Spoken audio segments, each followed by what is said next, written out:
Hello दोस्तों, आप लोगों को स्वागत है आपके अपने यूट्यूब चैनल मैथ संग्रह में। तो आज से हम लोग देखने वाले हैं math chapter wise question practice. Basic से सभी एग्जाम में पूछा जाता है उस तरह के भी क्वेश्चन को देखने वाले हैं। पहले बेसिक पढ़ाएंगे, उसके बाद में सभी एग्जाम में पूछा जाता है उस तरह के क्वेश्चन को भी बताएंगे। तो वीडियो में बने रहिए। अगर आप लोग इस चैनल पर नए हैं तो वीडियो को एंड तक जरूर देखें। एंड तक जरूर देखने के बाद अगर आपको यह वीडियो अच्छा लगे तो लाइक, सब्सक्राइब और अपने दोस्त के पास शेयर जरूर करें। तो चलिए आज से वीडियो को शुरू करते हैं। हम लोग आज स्टार्ट करने वाले हैं रेशियो एंड प्रपोर्शन, यानी अनुपात और समानुपात। अनुपात और समानुपात कहते किसको हैं? तो चलिए इसका डिफिनेशन थोड़ा देख लेते हैं। तो कहता है कि दो सजातीय राशियों के बीच तुलनात्मक संबंध को ही अनुपात कहा जाता है। अनुपात जैसे में ए अनुपात बी, उसी तरह से इसको और दूसरा तरीका ए अनुपात बी लिखने का मतलब हो गया ए बट्टा बी। उसी तरह से सेकंड एग्जांपल बी अनुपात सी, तो इसको लिख सकते हैं बी बट्टा सी। अनुपात को बट्टा में भी लिख सकते हैं और अगर बट्टा में रहे तो इसको अनुपात में भी लिख सकते हैं बी अनुपात सी। इसको उसी तरह से लिख सकते हैं ए अनुपात बी था, इसी को ए बटा बी लिखें, और इसको बटा में है तो इसको अनुपात में भी फिर लिख सकते हैं, यानी ए अनुपात बी।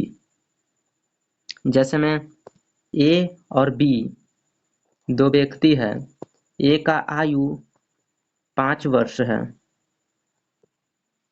और बी का आयु 7 वर्ष है। तो कहेगा कि ए और बी के अनुपात, बोल देगा कि ए अनुपात बी क्या होगा।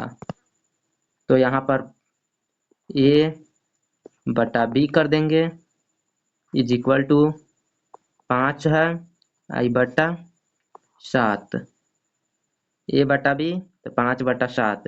इसी को रेशियो में लिख देंगे ए रेशियो बी। इसको रेशियो में किए तो इसको भी रेशियो में कर देते हैं 5 रेशियो 7, यही हो गया। ए अनुपात बी, इसका मतलब ई प्रथम पद है और बी जो है ये द्वितीय पद है और बीच में दो गो बिंदु है, इसी को अनुपात कहते हैं।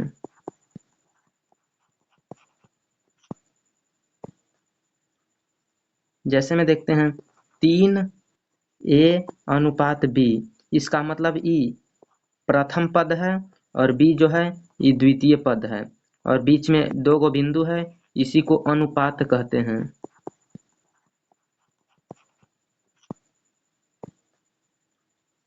जैसे में देखते हैं 3 और कहे 9 का अनुपात,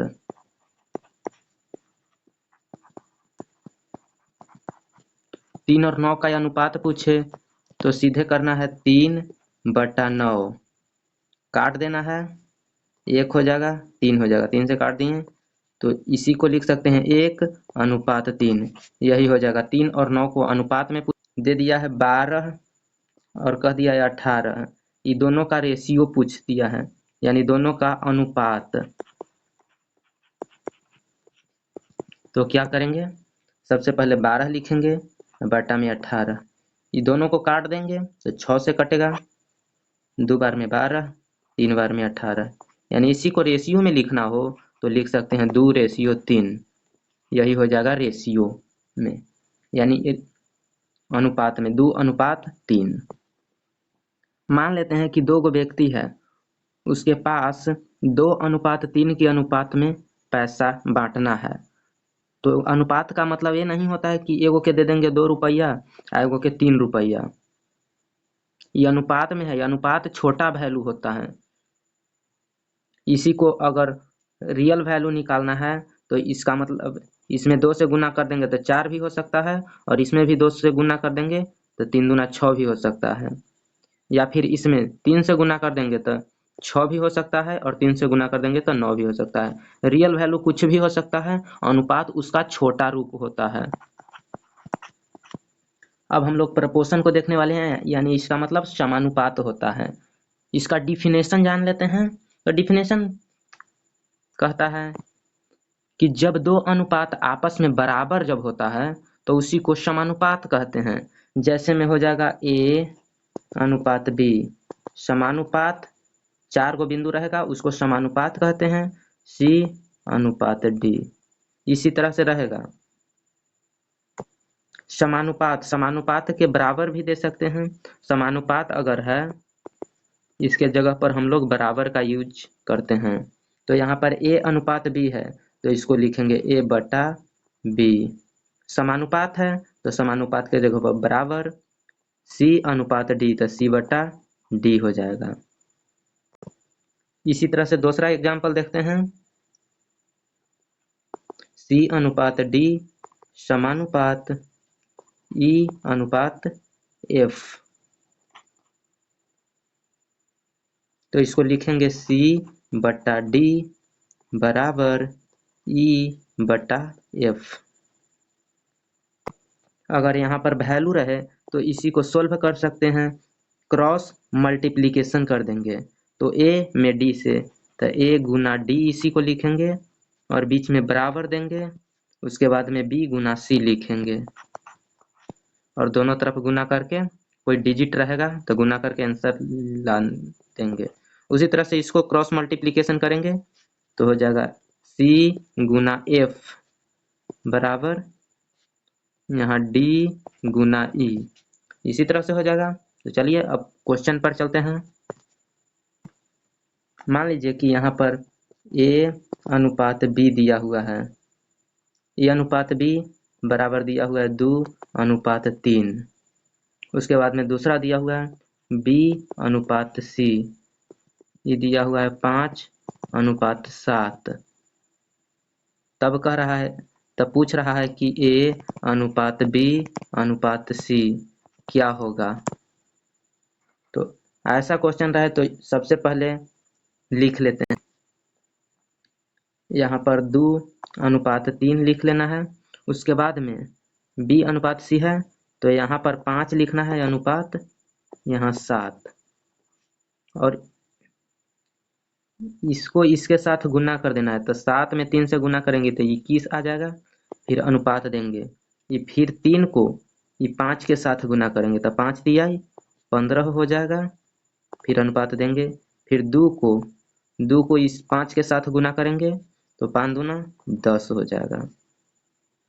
अगर ये कटता है तो काट भी देना है, अगर नहीं कटता है तो छोड़ भी देना है। यही A अनुपात ये वैल्यू हो जाएगा A अनुपात B अनुपात C कितना हो जाएगा तो 10 अनुपात 15 अनुपात 21। ये कटता तीनों तो काट देते, लेकिन तीनों नहीं कट रहा है तो इतना ही हो जाएगा अनुपात में। ये अनुपात B अनुपात C का वैल्यू यही आएगा। अगर यही क्वेश्चन को कहे कि ट्रिक से A अनुपात B अनुपात C का मान बताओ, तो सबसे पहले देखना है कि यहाँ A अनुपात B है और यहाँ पर B अनुपात C है। तो B यहाँ पर भी है और B यहाँ पर भी है, यानी इस पहला में दूसरा नंबर पर और इसका पहला नंबर पर, यानी इसका दूसरा 3 हो जाएगा और इसका पहला 5 हो जाएगा। ये B का मान है तो एक जगह पर 3 है एक जगह पर 5 है, तो दोनों को सेम करना होगा। तो इसमें ये पूरा रेशियो में अगर हम 3 से गुना कर देते हैं और ई रेशियो में हम 5 से गुना कर देते हैं तो सेम हो जाएगा। तो 5 से गुना करेंगे तो यहाँ पर 5 दूना 10 हो जाएगा रेशियो, 5 दिया 15। आई बराबर के चिन्ह है तो बराबर देंगे। उसके बाद में यहाँ 3 से गुना करेंगे तो 5 दिया 15 हो जाएगा और 7 21। यहाँ बराबर नहीं रेशियो था, सॉरी। इसमें 5 से गुना कर देंगे और इसमें 3 से, तो 5 से गुना करेंगे तो 5 दूना 10 हो जाएगा रेशियो, 5 15। फिर रेशियो है बीच में तो रेशियो देंगे, फिर ई गुना कर देंगे ई रेशियो में 3 से तो 5 में 3 से तो 5 15 रेशियो 7 21। यहाँ पर देखिए ए के मान हो गया ये बी के, ये दोनों बी का मान है और ये सी है। तो हमसे पूछा है A ratio B ratio C, तो ए के मान है 10 रेशियो बी के जगह पर 15 है, रेशियो सी के जगह पर 21 है। यही हो जाएगा A ratio B ratio C का वैल्यू, 10:15:21। तो चलिए अब हम लोग नेक्स्ट क्वेश्चन को देखते हैं। ए रेशियो बी दिया हुआ है 5:7 और यहाँ बी रेशियो सी दिया हुआ है 11:3। तो पूछ रहा है कि A ratio B ratio C क्या होगा। इस तरह के क्वेश्चन रहे तो सीधे ए रेशियो बी है और यहाँ बी रेशियो सी है। बी दूसरा नंबर पर, यहाँ दूसरा नंबर पर 7 है, और बी रेशियो सी, बी पहला नंबर पर यहाँ 3 है। तो 3 यहाँ पर 7 और 11 को देखना है। तो दूसरा रेशियो में अगर हम 7 से गुना कर देते हैं और पहला में अगर हम 11 से गुना कर देते हैं तो दोनों सेम हो जाएगा बी का वैल्यू। तो बी का वैल्यू सेम करते हैं, तभी तो हमारा A ratio B ratio C निकलेगा, क्योंकि बी दो जगह है और बी का वैल्यू सेम होगा तभी निकल पाएगा। तो 11 से गुना करते हैं तो 11×5 = 55 हो जाएगा रेशियो, फिर 7 में 11 से तो 77 हो जाएगा, फिर रेशियो यहाँ पर गुना करेंगे 11 में 7 से तो 77 हो जाएगा रेशियो, 7 में 3 से गुना करेंगे तो 21 हो जाएगा। यहाँ देखिए बी का 2 वैल्यू है, ये ए का है, ये सी का है। तो ए का वैल्यू है 55, रेशियो बी का वैल्यू 77 है और सी का वैल्यू 21 है। अगर ये सब संख्या कटता है तो काट के छोटा भी कर देंगे, यह किसी संख्या से नहीं कटेगा तो मेरा रेशियो यही हो जाएगा 55:77:21। यही A ratio B ratio C का वैल्यू आ गया। चलिए अब हम लोग दूसरे टाइप से देख लेते हैं, लॉन्ग प्रोसेस से भी।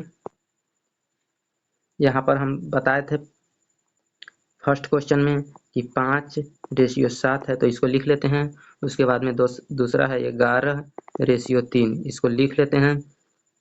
और ये दोनों को बहरे बहरे वाला को गुना करते हैं तो 7 में 3 से तो 21 हो जाता है। उसके बाद में इसको और ये नीचे वाला को गुना करते हैं, यानी 7 और 11 को गुना करते हैं तो 77 हो जाता है। बीच में रेशियो देंगे, फिर ये 5 को डायरेक्ट नहीं लिखना है, 5 को 11 के साथ गुना करके लिखना है, तो 11×5 = 55 हो जाएगा। यही मेरा A ratio B ratio C का वैल्यू निकल गया, यही 55:77:21। जो अच्छा लगे उससे निकाल लेना है। A ratio B ratio C पूछेगा क्वेश्चन में तो ए रेशियो बी दिया हुआ है 4:7 और बी रेशियो सी दिया हुआ है 8:9। तब पूछ रहा है हमसे कि ए रेशियो सी क्या होगा। पिछले क्वेश्चन में A ratio B ratio C पूछ रहा था, इसमें ए रेशियो सी पूछा है, तो हम लोग उसी तरह से बनाएंगे। यहाँ पर 4:7 लिख देंगे, फिर दूसरा में है 8:9 तो 8:9। बहरे बहरे के साथ गुना करते हैं तो 9 7 63 हो जाएगा, फिर रेशियो देंगे, फिर 7 में 8 से तो 8 7 56 हो जाएगा, फिर रेशियो देंगे, फिर 4 में 8 से गुना करेंगे तो 8 चौका 32 हो जाएगा। यही आ गया मेरा A ratio B ratio C. A ratio B ratio C के वैल्यू ये आ गया। हमसे पूछा है ए रेशियो सी, तो जो पूछेगा वही लिखना है। तो ए के मान पहले आएगा और सी के मान लास्ट में। अगर ये कटता है तो काट भी देना है, तो नहीं कटने वाला है तो हम लोग लिख लेते हैं यहाँ 32 हो जाएगा और रेशियो 63। यही ए रेशियो सी का वैल्यू आ गया। दूसरे तरीके से भी निकाल सकते हैं, तो चलिए दूसरा तरीका देखते हैं। दूसरा तरीका ये है कि यहाँ ए रेशियो बी है और यहाँ बी रेशियो सी है और पूछा है ए रेशियो सी। तो सबसे पहले ये दोनों को बटा में, ए रेशियो बी का मतलब होता है ए बट्टा बी उसके बाद में गुना कर देंगे B ratio C, B ratio C है तो बी बटा सी, दोनों को गुना करते हैं तो क्या मिलता है, बी से बी कट जाता है और ए बटा सी मिलता है। ये बटा सी को हम लोग लिख सकते हैं ए रेशियो सी, ए रेशियो सी हो गया। और यहाँ पूछा है ए रेशियो सी, यानी इसके पहले वाला को गुना किए तो ए रेशियो सी आया, पूछ रहा है ए रेशियो सी, तो ये दोनों को गुना कर देंगे, इसके बराबर वाले को यानी रेशियो वाला को गुना कर देंगे तो मेरा ए रेशियो सी निकल जाएगा। तो उसी तरह से इसको करते हैं, 4 रेशियो 7 है तो 4 बटा 7 हो जाएगा, फिर गुना करेंगे, यहाँ 8 रेशियो 9 है तो 8 बटा 9 हो जाएगा, गुना कर देंगे, नहीं कटेगा तो गुना कर देंगे ऊपर ऊपर और नीचे नीचे, तो 8 में 4 से तो 32 हो जाएगा बटा 9 सते 63 हो जाएगा, यानी ये आ गया 32 बटा 63 यानी 32 रेशियो 63, यही ए रेशियो सी का वैल्यू आ गया। नेक्स्ट क्वेश्चन पर चलते हैं अब हम लोग। ए रेशियो बी दिया हुआ है 2 रेशियो 3 और फिर बी रेशियो सी दिया हुआ है 4 रेशियो 5 और यहाँ पर सी रेशियो डी दिया हुआ है, सी रेशियो डी यहाँ पर लिख देते हैं 2 रेशियो 7, तो कह रहा है कि A ratio B ratio C ratio D का मान क्या होगा। इस तरह के क्वेश्चन रहे तो सबसे पहले ए बी, बी सी और सी डी तीनों को लिख देते हैं, तो यहाँ पर 2 रेशियो 3 हो जाएगा और यहाँ बी सी लिखेंगे तो एक अंक इधर से छोड़ के यानी 4 रेशियो 5 हो जाएगा और सी डी का मान है 2 रेशियो 7, तो यहाँ 2 रेशियो 7, एक अंक छोड़ के लिख देते हैं और सब बाहर वाला के पहले गुना करेंगे, जितना बाहर वाला है उस सब को गुना करेंगे, तो 3 में 5 से गुना करेंगे, उसके बाद में 7 से गुना करेंगे, तो 5 3 5 15 और 15 7 75 से 105 हो जाएगा, फिर रेशियो देंगे। उसके बाद में अब देखना है ये 2 गो है, 2 गो के गुना करेंगे 3 गुना 5 और उसके बाद में 7 को छोड़ देना है, फिर 2 के साथ गुना करना है, तो 3 गुना 5 15 और 15 में 2 से तो 30 हो जाएगा, यहाँ 30 लिख देना है। उसके बाद में रेशियो अब देखना है, अब बाहर वाला हो गया, अब यहाँ से सीधे लाना है, 3 में 4 से गुना करना है, उसके बाद में डायरेक्ट नहीं, उसके बाद में यहाँ 2 के पास जाना है, तो 3 में 4 से गुना करें तो 12 और 12 में 2 से तो 24 हो गया, 24 लिख दिए। उसके बाद में रेशियो, अब ये 2 बाहर वाला है तो बाहर वाला के साथ फिर बाहर वाला के 4 से गुना करेंगे, उसके बाद में 2 से गुना करेंगे, 2 में 4 से गुना करेंगे तो 8 हो जाएगा और 8 में 2 से तो 16, यही मेरा A ratio B ratio C ratio D का वैल्यू आ गया 16 ratio 12 ratio 16 ratio 24 ratio 30 ratio 105, यही A ratio B ratio C का वैल्यू आ गया। इसी तरह से आप लोग प्रैक्टिस करते रहिएगा, इसी तरह से निकलेगा। तो चलिए दोस्तों, आज का वीडियो यहीं एंड करते हैं, अब हम लोग पार्ट 2 वीडियो में मिलते हैं बहुत जल्द ही। तो आप लोगों से रिक्वेस्ट है कि अगर वीडियो अच्छा लगा हो तो चैनल को सब्सक्राइब जरूर कर दें और लाइक भी कर दें और अपने दोस्त के पास शेयर कर दें ताकि वो भी देख सके और इस तरह से अच्छी तरह से पढ़ाई कर सके। चैप्टर वाइज वीडियो इस चैनल पर मिलेगा, तो बने रहिए, हमारे इस चैनल को सब्सक्राइब कर लें कि मंजिल उन्हीं को मिलती है जिनके सपनों में जान होती है, पंखों से कुछ नहीं होता, हौसलों से उड़ान होती है। तो चलिए दोस्तों, वीडियो देखने के लिए बहुत बहुत धन्यवाद। अब आप लोग को पार्ट 2 वीडियो में मिलते हैं बहुत जल्द ही, तो बने रहिए हमारे इस चैनल पर।